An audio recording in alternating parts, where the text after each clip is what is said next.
One of our objectives of this year's 20th anniversary celebration is to highlight the role of fisheries and aquaculture in achieving sustainable employment and livelihood, trade, food security, and nutrition. So today we're starting our webinar series by looking at trade and export, specifically improving sanitary and phytosanitary standards in fisheries in CARICOM. This webinar aims to provide insight into the issues impacting on improving fisheries food safety in the Caribbean by exploring SPS tools for facilitating trade, compliance, and also hear from fishers and our processors and what they have been doing and their challenges. Fisheries food safety is important for regional and international trade. And at the CRFM, we are proud of the work we have been doing in collaboration with AICA, CAPSA, the CARICOM Secretariat, fisher folks and processors and others. We are developing, we developed a SPS regional roadmap which both outlines key steps in the harmonizing SPS measures across the CARIFORUM region. Also, we recently launched the Fisheries Food Safety Hub, and we are finalizing a modern legislation on aquatic animal health bill and aquatic food safety regulations. And we are planning more activities for the rest of the year. So we thank you for your participation, and we look forward to a meaningful meeting. Thank you. Thank you very much, Dr. Sandra Grant, Deputy Executive Director of the CRFM Secretariat. My name is Peter Murray, and it is now my task, my pleasure, to introduce our panelists to you. We have a distinguished panel with us. Unfortunately, one of our panelists, Dr. Susan McLennan Miguel, Food Safety Specialist at Caribbean Agricultural Health and Food Safety Agency, is unable to make it. But Dr. Gavin Peters, the Chief Executive Officer of the CAFSA, has kindly consented to carry out that function for us. We also have with us, as part of our panel, Dr. Janet Lawrence, Agricultural Health, Food Safety and Quality Specialist with the Caribbean 11th EDF Sanitary and Phytosanitary project. She's the manager of that project and hails out of AICA. We have Senator Kejiana Toussaint-Challery, who's the operations manager of the Goodwill Fishermen's Cooperative Society Limited in St. Lucia. And we have Miss Renita Joseph, the owner manager of Tibu Impex in Guyana. I'll jump to, I'll give you a brief bio, as it were, on Dr. Lawrence. She's a trained agricultural research and development professional and entomologist who currently serves as the agricultural health, safety, and food quality specialist at AICA. She is project manager, as I've mentioned, for the 11th EDF SPS project at AICA. Senator Kejiana Toussaint-Challery is the operations manager at St. Lucia's Goodwill Fishermen's Cooperative Society Limited. She also serves as administrative assistant for the St. Lucia Fisherfolk Cooperative Society Limited, and she's a member of the upper house of St. Lucia's Parliament. She brings to us the fisher's perspective in terms of improving SPS standards. We have Ms. Renita Joseph, the owner-manager of Tibu Impex, a fish processing facility in West Demerara, Georgetown, Guyana. It buys fish via intermediaries from small-scale operators for processing for local sale and with an interest in export. She has been in the fisheries sector since 2015. She's also the secretary of the Guyana National Fisherfolk Organization and is an active member of the Fish for ACP project in Guyana. She brings to us the processor's perspective.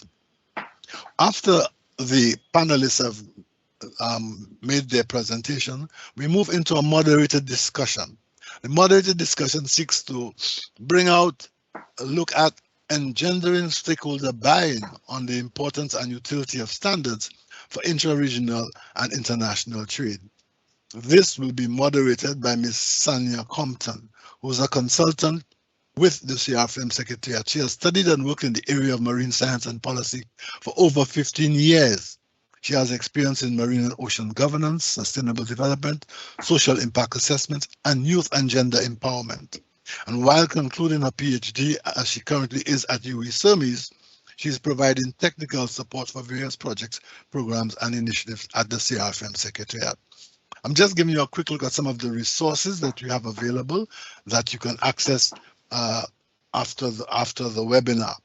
And thank you for that. So without further ado, I will endeavor to stop sharing my screen, and then I will allow for our first panelist, Dr. Gavin Peters, CEO of CAFSA, to give us his insights into ensuring and facilitating compliance with regional and international SPS standards. Dr. Peters, thank you very much, and go ahead. Good morning, everyone, and thank you very much, Mr. Murray, the other panelists. I will try to share with you this information as I literally agreed to do this 5 minutes ago.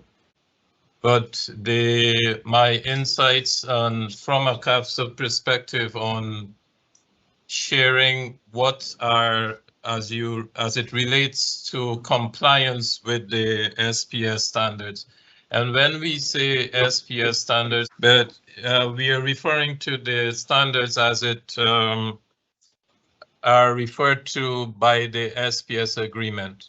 Now, the SPS agreement speaks to the three standard setting bodies that influence the promulgation or development of these standards. Those are the Codex Alimentarius as it relates to food safety, the World Organization for Animal Health as it relates to animals, and in that case, fish is classified as animals. So they look at the aquatic animal health. You would have heard Dr. Grant speak to the development of that legislation to deal with the aquatic animal health in the region, and also the IPPC, which is the International Plant Protection Convention that deals with plant health. Important to us in this webinar would be those standards that are developed by the Codex Alimentarius as it relates to food safety and quality, and those relating to the World TOWOA, which was previously the OIE, which is more easier to remember and to say, as it relates to aquatic animal health. So for us in the region, as it relates to the fisheries sector and ensuring our compliance on regional, local, I always like us to start in the national standards requirements that flows into the regional and international. For those of us who would like to trade, for example, with the EU, we all know of the requirements that that we need to follow to be able to satisfy those trading partners. And those standards are based really on the Codex Alimentarius. And as it relates, some aspects that they look at is, for example, it's your requirements to meet the minimum residue levels, for example, as contained in the fish. The quality as it relates to your microbiological content as it will of those species. So when you want to ship your samples or your products to these markets, you have to ensure that you're able to comply with those requirements. Those are clearly demarcated, and us here at CAFSA and at the CRFM, our interventions are to pass that information to you, and so you'll be able to be better prepared in your capture, the way you treat with your products from the time of capture to processing, so that you can, at the end, the product is able or is suitable to be able to meet those international requirements. So we try to provide that information through various formats and engagement with our various stakeholders. From the fisher folk, there is one of our panelists who buys products from small fishers. So dealing with those small fishers at that level to ensure that the things that they do, their processes, their practices, would be able to meet those standards. And so that is our work. There are some other measures that are applied through good agricultural practices, for example, good manufacturing practices, to ensure that we are able to meet those international regulations. So I will stop there for now, and as we go along in the discussion, we'll be able to share a lot more. Thank you, Mr. Murray. Thank you very much, Dr. Peters. Thank you, especially for your kindly considered off the cuff to replace your colleague. I really appreciate that. Yeah. That's the type of collaboration that we engender and that we have in the region that keeps our hope up. Next, we bring on Dr. Janet Lawrence. Like I have said, she is the Agricultural Health and Food Safety Quality Specialist at AHFS and is the manager of the 11th EDF SPS project. She will be looking at SPS standards as tools for facilitating regional and international trade. Dr. Lawrence, please go ahead. You have the floor. Thank you very much, Mr. Chairman, and good morning, everyone. First of all, let me thank the CRFM for inviting ECO to participate in this important webinar, which marks a part of their 20th anniversary celebrations. And let me also, on behalf of ECO, congratulate the CRFM for the sterling service to the region over the past 20 years. Thank you very much. So in terms of this presentation, which is very brief, I want to just speak on three topics. First of all, just looking at some trade flows as it relates to food, the fundamental principles of SPS standards. Dr. Peters would have covered some, so I won't belabor some of the areas. And then importantly, the linkages between trade and SPS standards. You know, what are the benefits that are accrued to us in terms of complying with SPS standards, and a few concluding statements. So, as we know, goods and services are exchanged across borders, creating new opportunities for businesses and boosting economic growth. And when we look globally, food, animals, plants, and products of animal origin are the most commonly traded goods worldwide. And we're looking at, in 2021, close to 3,000 billion. And if we look in terms of the Caribbean, in terms of trade flows, import, exports, we are looking here at about 5.7 billion United States dollars. With the increasing volume of trade of goods, agricultural goods, food goods, comes the need for us to ensure that products are safe and healthy for consumers, and that they do not spread diseases or pests as we move them across countries, either through production systems in terms of inputs or final products. And standards provides a way to reduce the threat associated with the movement of these agricultural products and foods. And so fundamentally, what is a standard? If we go back to the rudiments, It is, if we look at the definition from the International Standards Organization, it's a document that provides requirements, specifications, and guidelines and characteristics that can be used consistently to ensure that the materials, products, and processes and services are fit for purpose. And I think the emphasis, of course, the take-home message is really consistently, that as you follow the guidelines, as you follow the steps taken, it consistently provides you with the same product.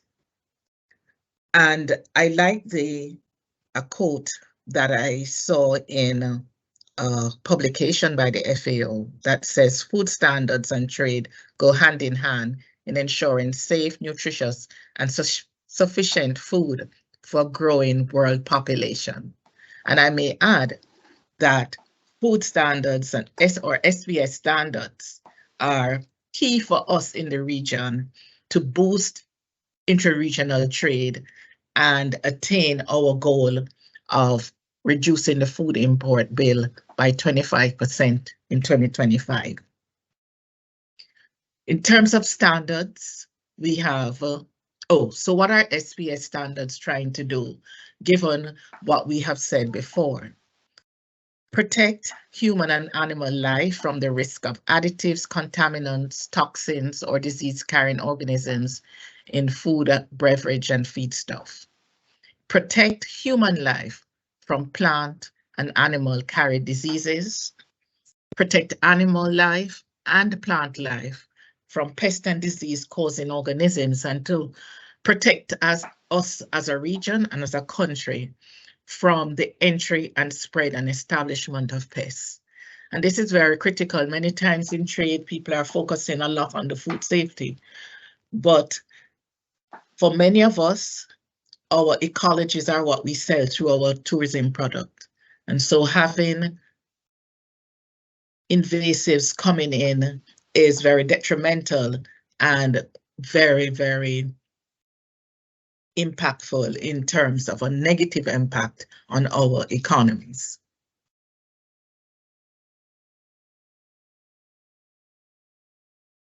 So as we know, we have public standards, and Dr. Peters would have alluded to that, which are developed in the main by international standard setting bodies and normally enforced by public agencies. And they are developed, they're science-based, usually developed through risk analysis processes and subject to review by stakeholders. The WTO agreement encourages the members to follow the standards recognized by these standard setting bodies. And typically international and regional standards are integrated into national standards through policies and other legislative framework. We also have private standards, and the market for private standards is growing exponentially in the market in terms of having food certified by private standards. And these are designed and owned by non-governmental entities. They're voluntary and market-driven.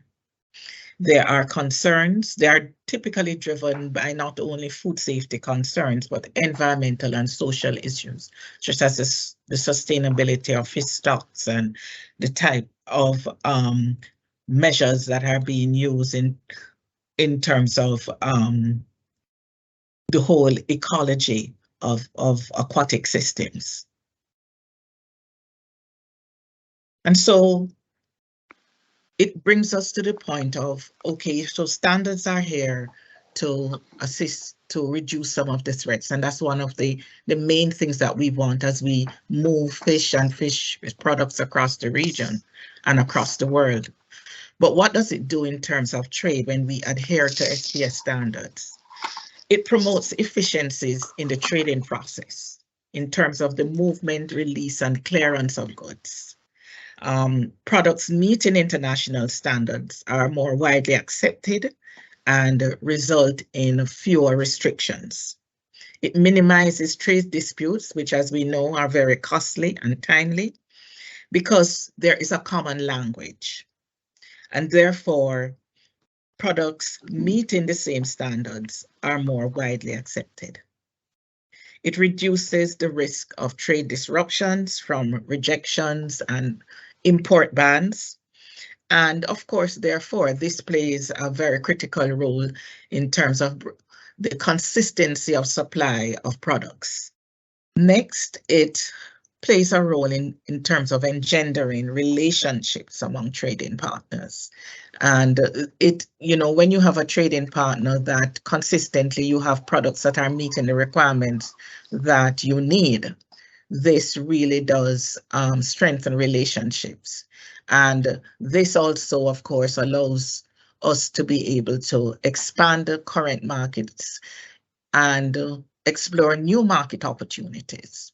And it builds a very strong reputation within the business, for the business and for the country, because what it shows is that health and safety is a priority for the business. And this, of course, is something that's very important to consumers. And what it does, of course, it builds consumer trust. Downstream, of course, all of this means that having these new markets, being able to maintain these new markets, having that trust and that reputation of producing safe foods and moving foods that are free from pests and diseases, we see increased growth in terms of our exports and the contribution of agriculture and fisheries to our GDPs. So a few concluding statements. Standards are important tools for trade facilitation as they assist in meeting health, quality, and environmental and social requirements of countries and consumers.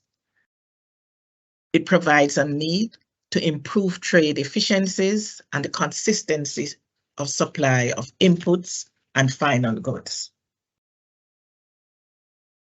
What is important for us in the region is that we must participate in the standard setting process. Dr. Peters mentioned the 3 standard setting bodies, the IPPC, WA, and the Codex Alimentarius. And we must be at the table. And many times we are not at the table for various reasons. And we must be at the table because we need to ensure that standards are produced for products that are of interest to the region. And secondly, we must be around the table to give feedback on some of the requirements, because we need to ensure that it takes into account the realities and the constraints of the region. Lastly, I want to say in terms of compliance, it means that we must modernize our agricultural health and food safety systems so that we can implement the standards both at the public sector level and the private sector level so that we can comply with the requirements of our trading partners. Thank you very much. Thank you very much, Dr. Lawrence, for that. You really brought up a couple aspects that I had not thought of. The whole issue of invasives and standards that deal with those things in terms of our tourism industry, we're realizing that it's not just about food safety, it's also about safety in terms of the ecology of our countries.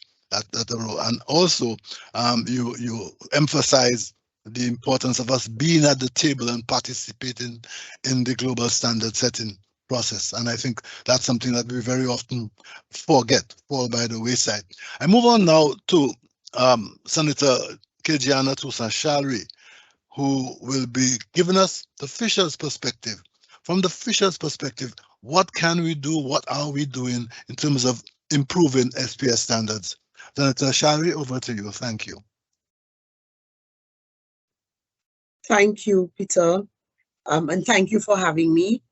Let me start off by saying, excuse my voice. For some reason, I just caught a bug between yesterday morning and last night. But I'm pleased to be here. I'm thankful that I am able to at least verbalize something. Let me as well congratulate CRFM on the celebration of 20 years of advocating on behalf of the sector within the region. Okay, thank you. So in the conversation with regards to sanitary and phytosanitary standards, I actually, over the last few days, have been able to confirm what I knew to be true as it relates to St. Lucia, that there are currently no specific SPS as it relates to the fishing sector. Currently, any activities where that is related is dealt with under the Public Health Act of 2001. In speaking to the food safety manager who's attached to the Ministry of Environment and Health on island, he indicated that we are currently looking at a new food bill and looking at some of what exists in the other OECS territories in order to be able to enact a food safety bill for St. Lucia, which will incorporate SPS standards. And so the question is, are SPS important for the fishing sector in St. Lucia and the fishing sector in the other territories? And for me, that is a resounding yes. And the reasons are because fish is part of our food plate. And so we have to ensure that what we bring to the table, what we offer consumers are done in a safe environment and are presented to them in the most safe and healthy manner. Standards is one of the things that will determine the pricing and quality and pricing of our fish. And of course, the fishing business is a business. And so you want to ensure that you get the most out of it in terms of your returns. And so standards are one of the things that will ensure that, if done correctly, will increase the quality of the product that is being offered on the market. And if the quality is improved, then the value and what you offer it as in terms of a price tag, you can also increase that as well.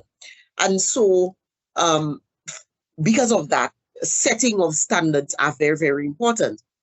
One of the things that our discussion centered around when I spoke to the food safety manager is that he lamented the fact that as much as we're trying to put these standards into place, there is a lack of infrastructure when it comes to where do we provide, or what services do we provide for the fishers to ensure that they have the infrastructure and the environment to live up to whatever standards are being put to them at the table.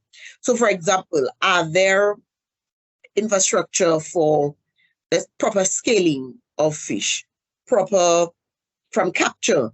Are the vessels equipped with ice boxes or other facilities with ice to ensure that as soon as they've captured the fish, that the quality of the fish does not decrease? Are there facilities for the processing of fish? And so with the implementation of standards would also come a need to put the infrastructure in place to ensure that the two work hand in hand to ensure that we're able to maintain the standards. Having the standards is also an opportunity for us to look at our exports. And of course, we want to ensure that there is efficiency and there is also the ability to penetrate markets where we've not been able to explore. Now, of course, these other markets have standards that they expect your product to get to them in a particular way. It means that the standards have to be laid within the country where the products are coming from to ensure that they can be received in the country that you're attempting to send them to. And so for these reasons, it is important that we implement sanitary and phytosanitary standards from point A to the point of delivery in these markets. Of course, we understand that there may be a cost factor attached, but always I think it's important to ask the question, cost versus outcome. And of course, initially there may be a cost to develop the standards, to implement the standards, to educate persons about the standards, but we need to look at on the long run, what will be the benefits of us implementing such standards? And I think that the benefits would far outweigh the initial costs associated. if we look at a document that exists in St. Lucia, which is what we refer to as the SASA, St. Lucia's Sectoral Adaptation Strategy and Action Plan for the fisheries sector for 2018 to 2028, it mentions that one measure to promote a more inclusive and efficient agricultural and food system is to actually put in SPS standards. So I can then safely say, or safely conclude, that there has been a recognition that the standards are important. And so it is no surprise that the Department of Environmental Health, who is the department in St. Lucia, responsible for ensuring that there are standards and to ensure that there is surveillance of any organization or any entity that is involved in either the production or the extraction of items that will be used, that will be eaten, or that's involved in the fishing industry. That is the entity responsible to ensure that things are done correctly. It is no wonder as well that they are recognizing that we are way behind and that there is a gap and an inconsistency as it relates to a current Public Health Act, but one that does not have these particular sanitary and phytosanitary standards included in the regulation. And so I think as well that it is important, if we want to increase accessibility to fisheries, that we implement the food standard and compliance material. It is very, a lot of aspects of the fishing sector in St. Lucia is very informal. You become a registered fisher, for example, and in some cases, persons don't even register with the Department of Fisheries to become fishers, but they are on vessels and they're going out to extract fish. And so the question becomes, have they been sufficiently made aware of what the processes are to ensure that you keep this fish with most of its nutrition and that you get it to your consumer in a manner that is healthy and consumable, if I can use that term. And so I think even having this conversation is an opportunity for us to recognize that standards will only serve in enhancing the product that the fisher offers to the consumer. It will only enhance the contribution that the fishing sector makes to the GDP of a country. It will only enhance the food safety aspect of things as it relates to the consumers. And so for all of these reasons, it is important that sanitary and phytosanitary standards are implemented, are maintained, and that the corresponding infrastructure is put in place as well to ensure that it is done correctly. I think that there are many stakeholders who have a part to play in ensuring that all of these come to fruition. And I think sometimes that there is not the political willpower from the political directorate to ensure that these things are put in place, because of course we understand that they're working within the ambit of one election to the other election. But at the end of the day, the other stakeholders, such as the Department of Fisheries, the Department of Environmental Health, the fishers' cooperatives, the fishers themselves on the ground, need to be sufficiently versed and sufficiently understand the importance of setting these standards. And we should come to the table to have these discussions to ensure that we can put these things in place.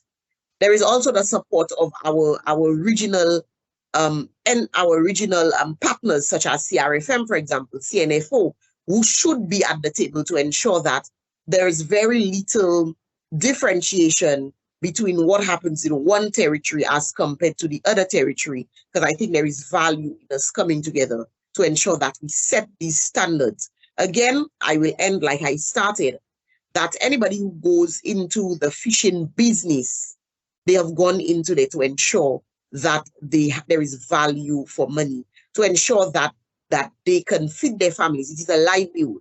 And so in order for us to ensure that we sustain and we maintain what we expect coming out of the sector, to ensure that we continue to ensure that the fishers have a viable livelihood, it is important that these standards are put in place in order to increase the value that is being placed on the market of whatever is being extracted for the sector. I want to close with these few words, and of course we can have additional discussion when we come to the Q&A. Thank you. Thank you so much, Senator Shalry.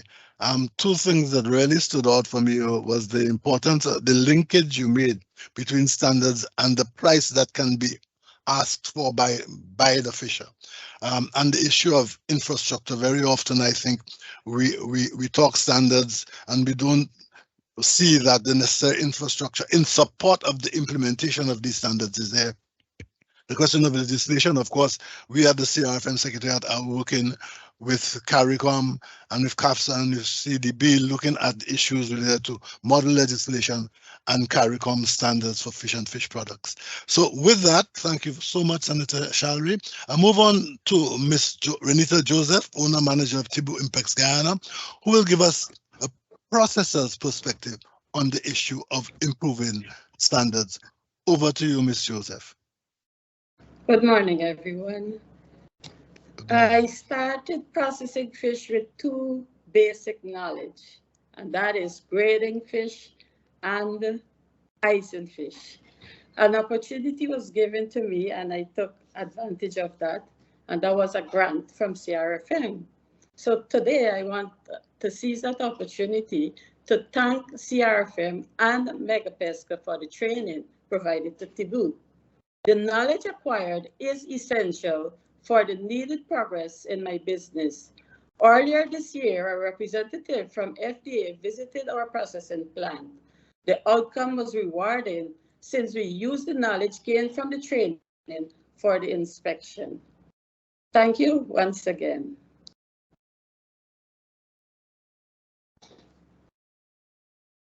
My introduction. Compliance with SPS measures does not only guarantee safe food, it is also essential to improving the region's standing in the global market.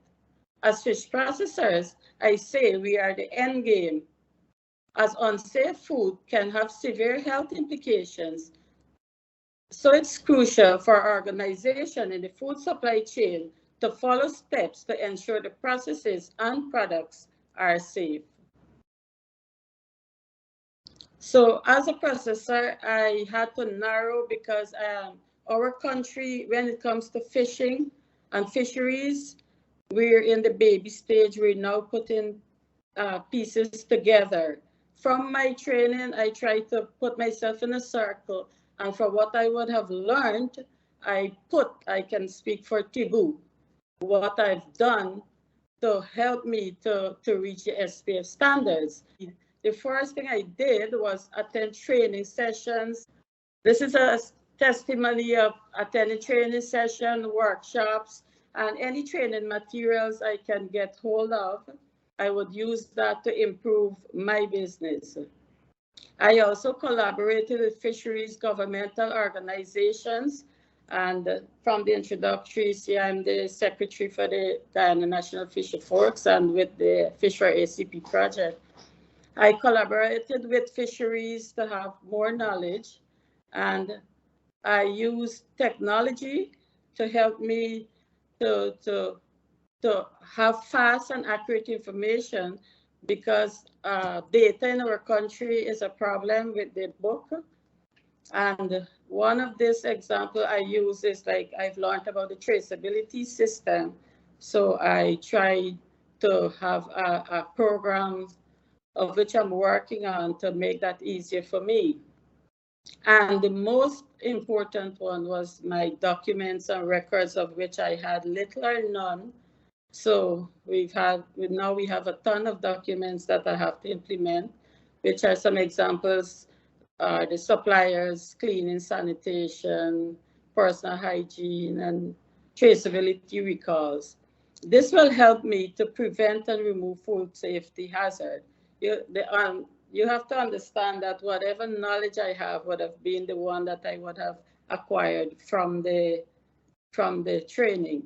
So I'm just new to this and trying my best to take baby steps in getting there. An effective food safety measure is required due to emergency of foodborne pathogens and diseases. Increased knowledge, awareness, and practices of the SPF standards gives us that assurance.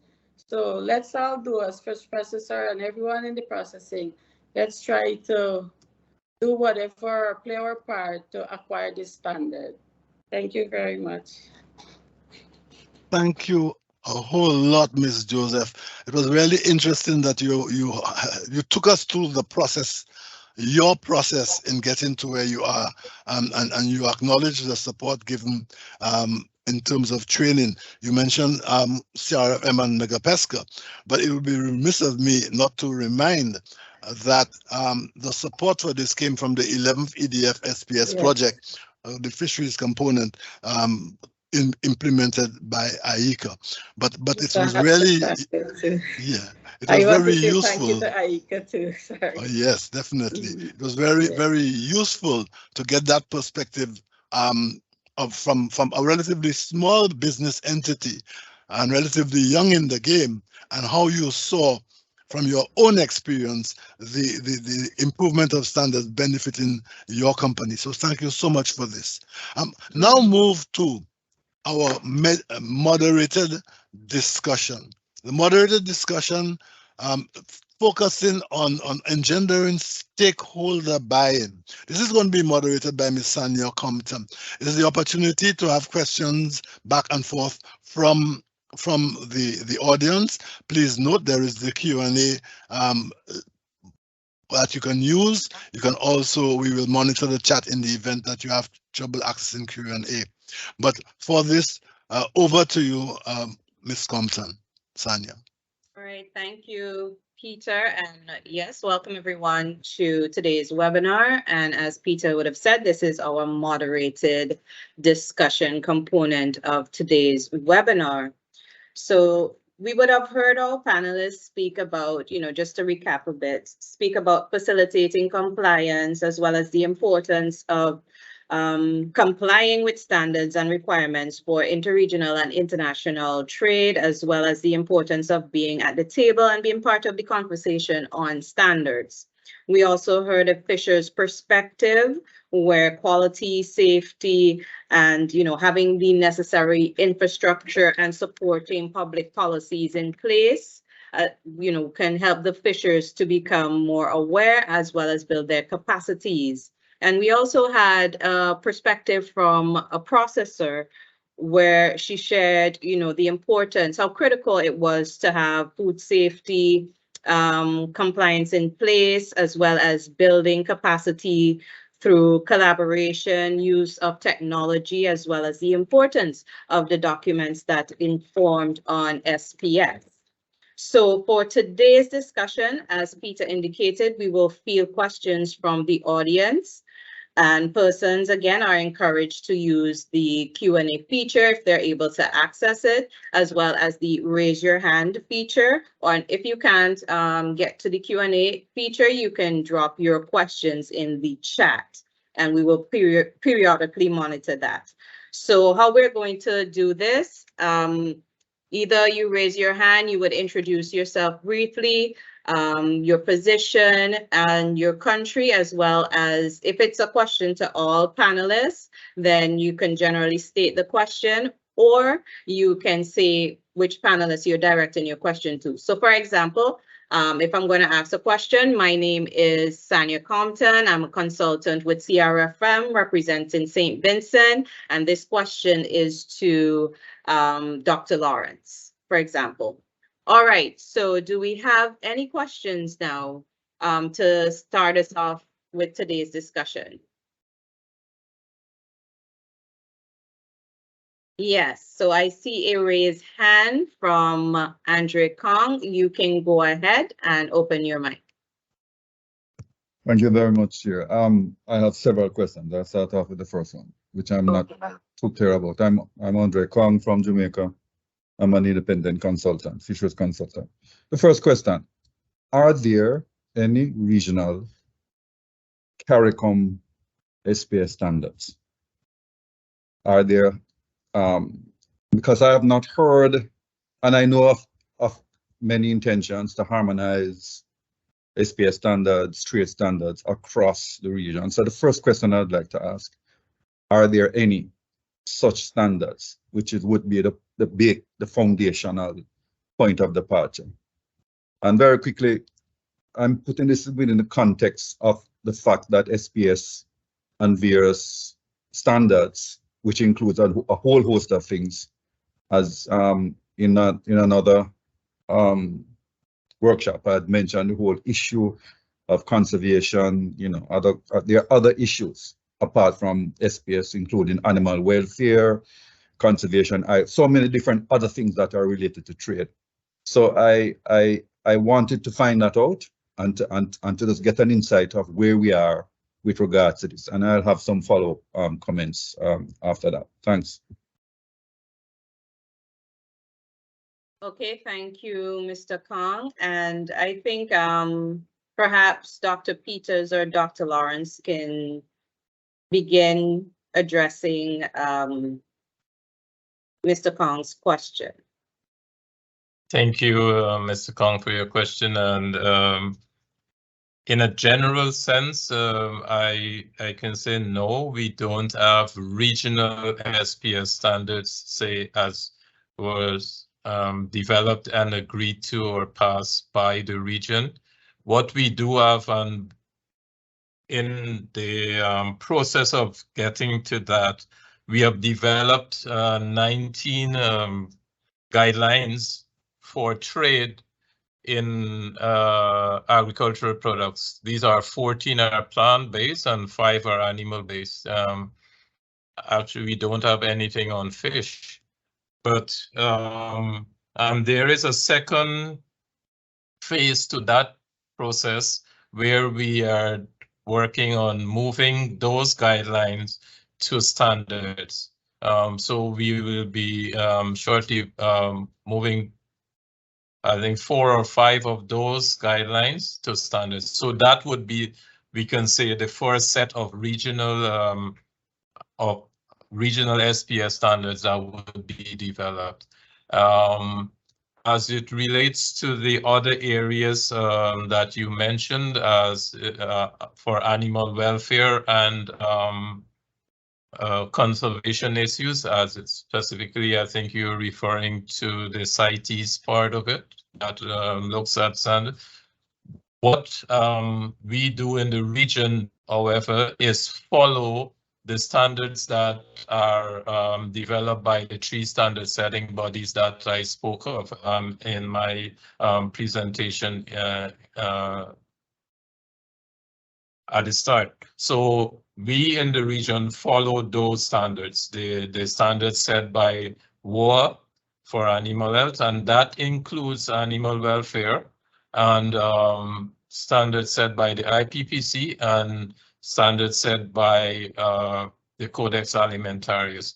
For in context of the fisheries subsector, the standards that are set by WOA and the Codex Alimentarius would be important. And so we try to follow those standards and have them applied in the region at this time. The reason for that is that all of our member states are members, or most of them are members of those standard setting bodies. So we are engaged at the international level where these standards are set. And as Dr. Lawrence would have mentioned, we need to be at the table, however, and to increase our participation so that we can have, when they are applied regionally, we could have had a say in their formulation. Thank you. Thank you for that response, Dr. Peters. Mr. Kong, you had any further follow-up comments? You said you might have, and I don't know if Dr. Lawrence has anything to add further to Dr. Peters. I could add something. Chair, might I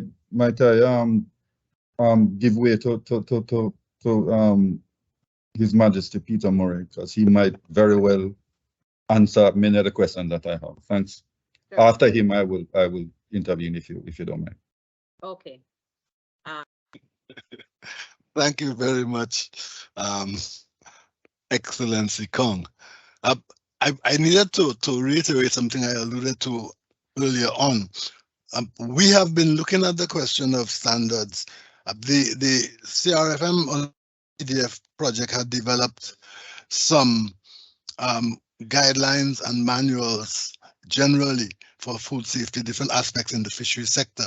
We've been talking with CDB as part of an initiative supported by Dr. Goldsmith of CAFSA to look at those guidelines, those manuals, and seeing how they can be utilized to go through the same process that the 19 others already spoken about go through, such that they can be converted ultimately into standards. And at this point in time, we are trying to identify, talking to our stakeholders, the maybe 3 or 4 species-specific standards that we would look at for the fisheries industry. Just thought I might add that in there. Thank you very much. All right, thank you, Peter and Mr. Kong. Any follow-up? Yes, Chair. Okay.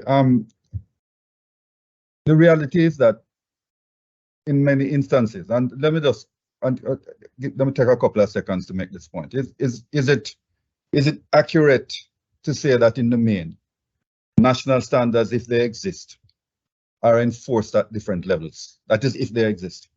There's a greater level of enforcement. And indeed, in some cases, the standards themselves are determined by export markets. So that is going to be enforced. But local standards also have different levels, if they exist. They are enforced at different levels. There's one level largely at the so-called national informal market, including, national formal markets, including things like mostly hotels, where foreigners are going to get the food. But there are some level of standards with regards to supermarkets and certain type of restaurants. And then there's another level, if again there are standards that exist, at the so-called informal level, informal sector, which involves sales from fishers directly to housewives or small community restaurants. So I think that is a dynamic that exists that we will have to look at. And within the context that there are so many different export market standards, some of them high standards and some of them ridiculous, like, you know, some jurisdictions, and some not as ridiculous, where you do not want to burden exporters, burden the sector to deal with standards that are so costly when they are focused on markets that does not require that. So I just, first of all, I'm asking if your panelists would agree with that characterization of standards, and then only to say that, and I know all of you know this, that some sort of standard regional standards, basic regional standards must be put in place, and then room must be made for these different export market or market standards. Thanks, Chair. Thank you for that follow-up, Mr. Kong. And to our panelists, anyone at this point, I think, can perhaps offer some insight to Mr. Kong's question. Perhaps Dr. Lawrence, even Senator Toussaint, just speaking to the different types of standards. Okay, I'll just jump in just for a second. I definitely agree with Mr. Kong's analysis in terms of the variation, even within country, in terms of the standards that are there, formal and informal, local, and those for export, and the necessity for us to rationalize. We have to have a basic minimum that, regardless whether it is local, whether it is local for the general populace, or it's for the hotels, or we are sending to export, there should be basic minimum requirements that we must all meet. So that's number one. Number two, yes, we have varying number of standards. WTO encourages countries to align themselves with the international standard setting bodies, which is what a lot of countries do. However, we now have a myriad of private standards that have very different requirements. I think what is important for us to do is to hang our hat where we can meet at this point, and then make a plan to grow. So I think we need to have a more focused approach in terms of some of the markets that we are getting into, that we can meet the requirements, meet them well, and then move on to seeing how well we can meet some of the more stringent requirements if it becomes lucrative for us, and if it is something that persons along our value chain can meet. So that takes a lot more dialogue with the people on the chain. We have to have, I think, a lot more dialogue platforms where we consolidate the concerns and develop the actions in a more targeted way. So I will stop here in terms of just responding to them. Thank you, Dr. I would, Yes, go ahead, Dr. Peters. yes, thank you. I would simply add to what Dr. Lawrence said, and to use one of the references from Ms. Toussaint, and when she spoke of having the infrastructure to be able to meet the standards that, and as we go through in trying to improve both at a national level and a regional level, and to harmonize the standards and its application, what become necessary is that we build the infrastructure in across the board where we can then be able to meet those standards and to provide at the local level. And when I say local, I'm referring to just the most basic. She referenced, for example, having the facilities to be able to scale the fish, the processing facilities at the basic level. We got the example of our Guyanese counterpart that explained what she went through. So those are the programs and activities that the regional bodies and at the national, the competent authorities, we have got to come together and put the programs in place so that we are building and setting those minimum levels, and then we can able to build on there. But the infrastructure would be critical to be able to lift us together throughout the region. Thank you. Okay, thank you, Dr. Peters. So we have a few raised hands and a question in the chat. I know Peter would have handled one of the questions, but to acknowledge the persons who have raised their hands, and their hands have stayed raised throughout the discussion so far, we'll start off with acknowledging Dr. I believe I'm trying to get the name correct here. It's not showing up on my screen clearly. Winthrop Marsden. Yes, thank Dr. you for Marsden. that, Peter. So Dr. Marsden, please go ahead with your question. Good morning, folks. Good morning, colleagues. I'm Winthrop Marsden from Kingston, Jamaica, with the Veterinary Services Division. Now, working very closely with CRFM and my colleagues that are there also. I listen keenly, and I do agree in regards to the standards and how we have to approach them. With my experience as an auditor that audits aquaculture and seafood industry worldwide, and comparing it to what I see in the Caribbean region, is that most of the standards that we have in the Caribbean regions and that we create for ourselves Sometimes we tend to tire ourselves down in that we incorporate what the international community wants us to incorporate in our standards. And sometimes it's not quite applicable to the region ourselves. I'll give you an example with the European Union. We have created standards and regulation that incorporates their directives. And then now at the end of the day, you realize that the standards and the regulation that we create is a little too high for even the Caribbean regions, because if we want to export to the Caribbean regions, because the standards and regulation is geared at a higher level, it affects the way that we export, and it becomes more like a hindrance to try for us to export to these regions, because we have to be keeping in tune with what we write. And secondly, when these regulations are changed, we have to end up changing our regulations also, which also impacts time, value, money, and everything.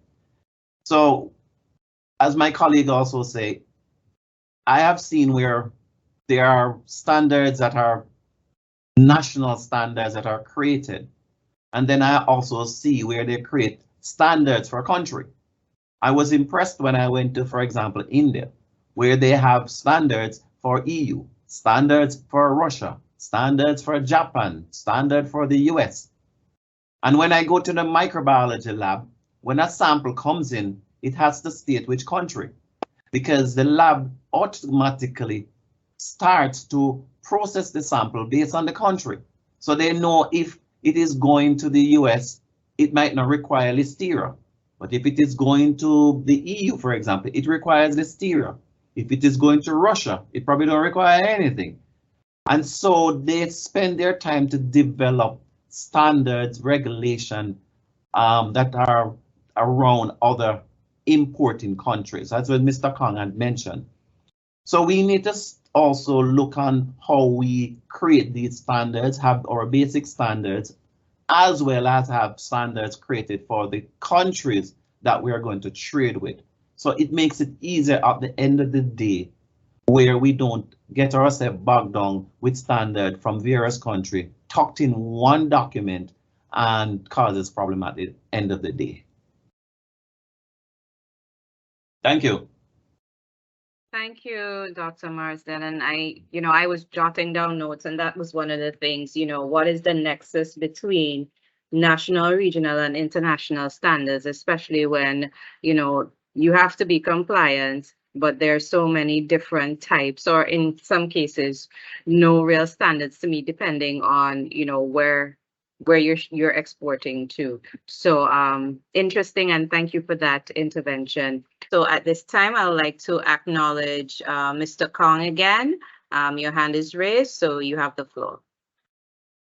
Thank you very much, Chair. I would just want to thank Dr. Marsden.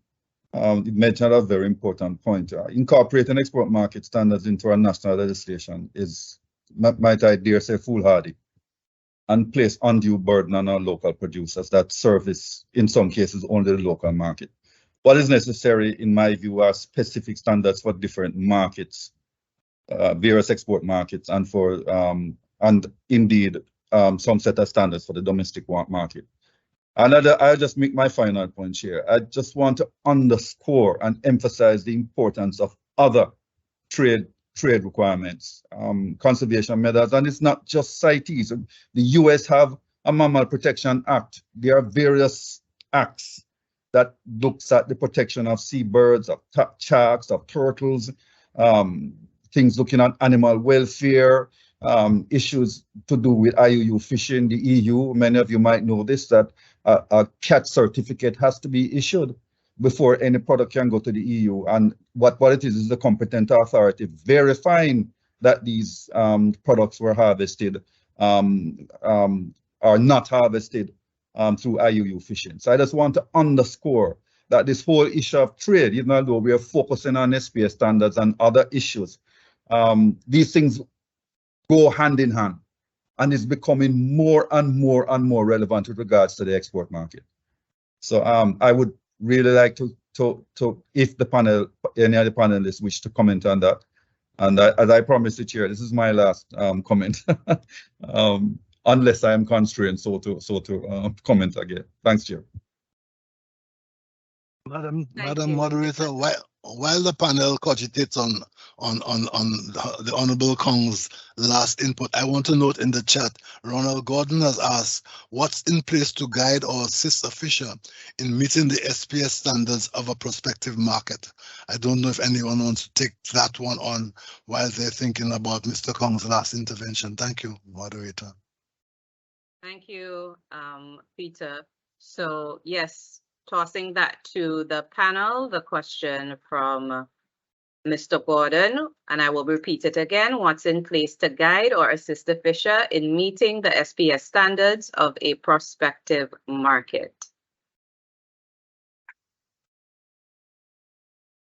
So extending that question to the panel, any thoughts? Yes, I see. Okay, go ahead, Gavin. Go ahead, ladies before Chair. Okay, just to touch on what Dr. Gordon has asked. Well, I can speak from the eco perspective or collaboration with the CRFM in terms of the investments made under the 10th and the 11th EDF projects, where we have been able to conduct trainings and build the capacity of both public and private sector in key areas as it relates to meeting SPS standards. And Peter would have highlighted this morning the resources that are available. We know that having the right information at the right time is critical, and hence currently there is a Fisheries Hub, information hub, with food safety information, not just in terms of booklets and flyers, but courses that were undertaken and recorded that we can have fishers, accessing this information to build their capacity and their knowledge level in critical areas. So I wanted just to put that in as a very wide and strong intervention that has taken place. I also wanted just to jump back to Mr. Kong's statement about it's not just about food safety. We have to look at the environmental and ecological factors and issues as it now relates to trade. And I do agree with him. We are seeing this a lot more in the area of private standards, where the scope of these standards are looking at sustainability factors. And we have to put that on the table and educate in that area, because this is an area that we have not done a lot of work. I think regionally, we have focused a lot on food hygiene and getting ourselves ready as it relates to food safety. So that is it for me. Thank you, Gavin.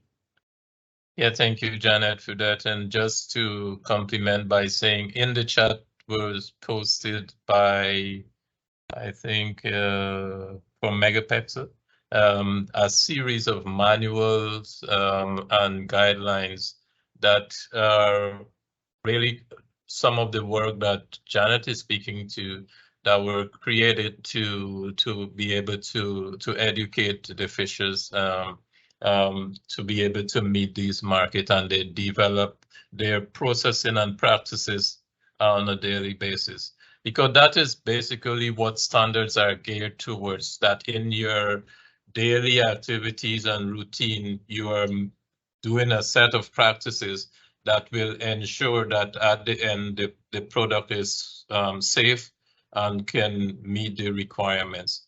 The levels are set by the individual markets or countries based on their rights to set those levels. So if you want to export to them, well, then you will have to increase your system of production to be able to so do. So these would be able to give some information on that. Additionally, it is the work of, and I'm speaking for my colleagues, the CRFM and us here at CAFSA, to be able to develop programs and activities in the individual member states, working along with the competent authorities, the fisheries departments, to build that capacity through training programs and field schools, for example, on-the-spot training and activities and demonstration of how these fishers can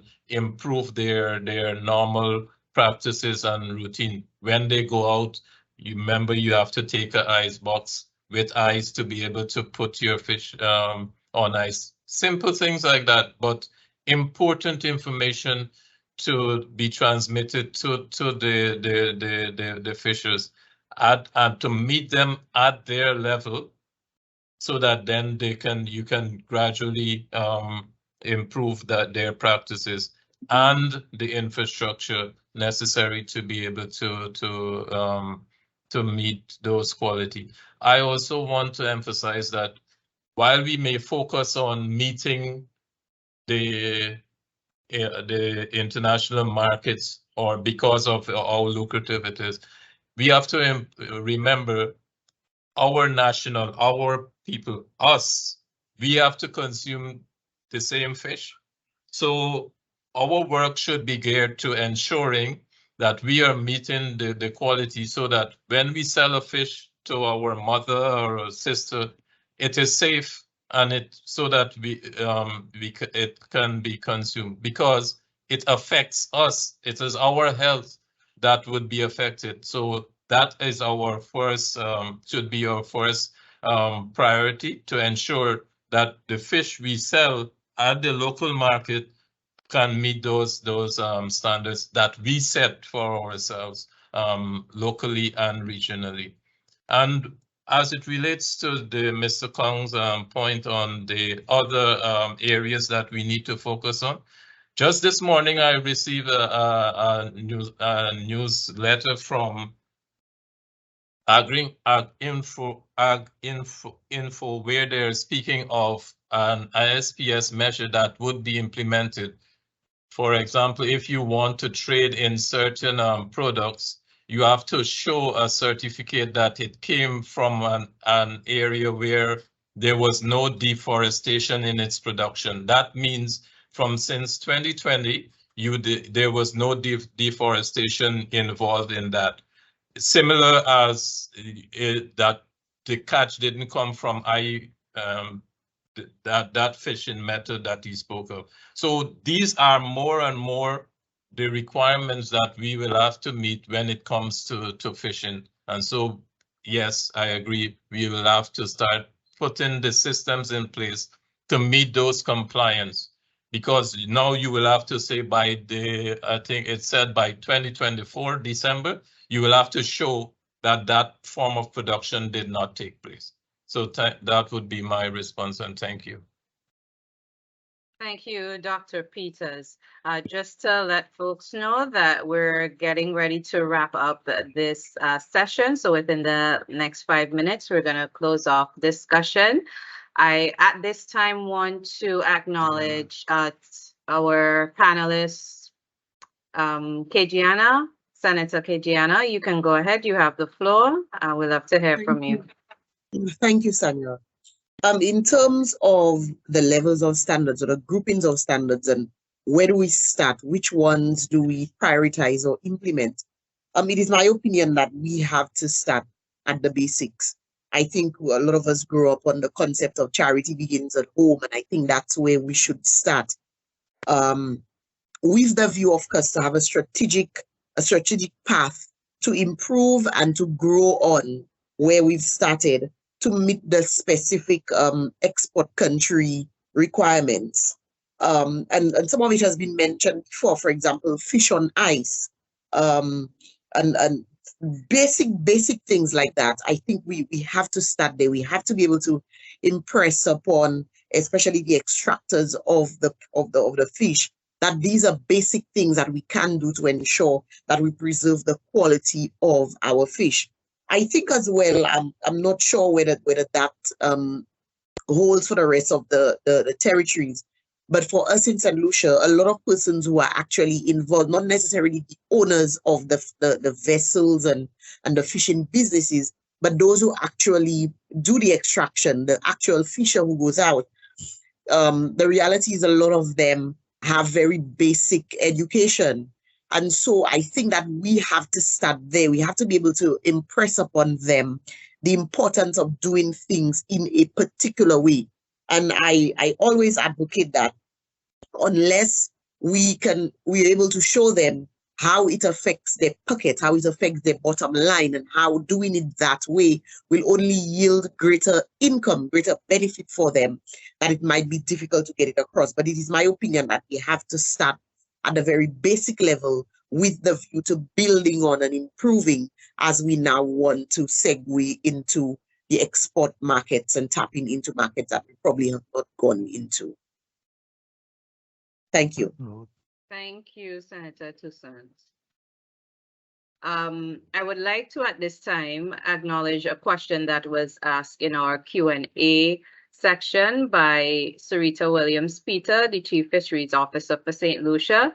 So the CFO here is asking, how do we see local consumer perceptions influencing the shift to improving SPS standards in the region? And are there any case studies that show that this shift towards enhancing and enabling the environment for SPS standards has indeed been influenced by consumer perceptions? So are there case studies, and how do we see local consumer perceptions influencing SPSS standards? And I think anyone from the panel and even Peter here can perhaps chime in. I can jump in here on that one, if I may, moderator, while the panelists think about it. There was a study done in St. Lucia some years ago, which suggests St. Lucia and Tortola running concurrently, which showed that consumer preference is a driver of fishing effort, and so in fact, consumer preference and the perceptions and what they see can probably help in terms of driving the fishers at the level of catching at that point. What they do at sea, as Kejiana has alluded to, that can have a role to play if we are to follow that thesis that consumer preference drives what the fishers do. I thought I'd jump in with that quickly. Thank you, Peter. Any follow-up from our panelists? And like I said, we have just about 3 minutes remaining in this session. It has been quite engaging so far. Any follow-up? Yes, go ahead, Senator. Not to really respond to the question that CFO has posed, but to just stick a pin there. And it is so true in terms of consumer perceptions. And whilst we set standards, the consumers are an important stakeholder in this whole realm of things. Because the reality is a lot of consumers have the assumption, for example, that when you see a fish vendor, for example, selling fish that is sitting on ice, there is a perception here that it is bad fish. And so it is important, whilst we set the standards, to ensure that we bring in the stakeholders in the whole conversation and to be able to adequately educate them in terms of what the practices are and how the practices can benefit them as well. Thank you for that intervention and follow-up, Senator. I just want to acknowledge, before we close off, Dr. Singh Renton's comments and question in the chat. Let's see if I can summarize here.